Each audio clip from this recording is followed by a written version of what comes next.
కూడా తూర్పుడబడుతూ అవన్నీ కూడా ఖండిస్తూ ఈరోజు సమావేశం కూర్చున్నాం. మిగతా పెద్దలు కూడా దయించి విషయం పట్ల మాట్లాడతారు. గోవింద గోవింద గోవింద.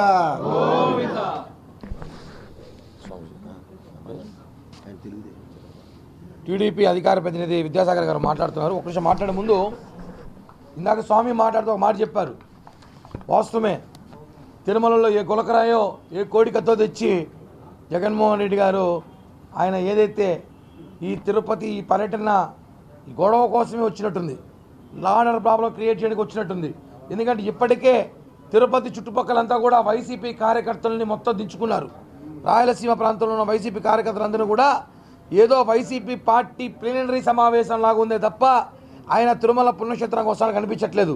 ఎందుకంటే కేవలం ఇక్కడ గొడవ చేసి ఏదో క్రియేట్ చేసి అది కూటమి ప్రభుత్వం మీద నెట్టేసి ప్రజల్లో సింపతి పొంది సానుభూతి పొందాలని ప్రయత్నిస్తున్నాడు జగన్మోహన్ రెడ్డి. వాస్తవం. అందుకే కళ్యాణ్ గారు దాన్ని ముందుగా గ్రహించి ఎక్కడా ఎటువంటి ఆకాశంగా కార్యక్రమం చేయకండి, ఎవరు పాపాలలో పోతారు, మీరు ఎక్కడ నిరసన వ్యక్తం అవసరం లే, టీటీడీ వాళ్ళు చూసుకుంటారు, ఏమున్నా పోలీస్ డిపార్ట్మెంట్లో చూసుకుంటారని చెప్పి కళ్యాణ్ గారు కరెక్ట్గా చెప్పారు. ఇందాక స్వామీజీ అదే చెప్పారు. నిజంగానే డ్రామా ఆడడానికే జగన్మోహన్ రెడ్డి పర్యటన ఇది. విద్యాసాగర్ గారు మాట్లాడతారు.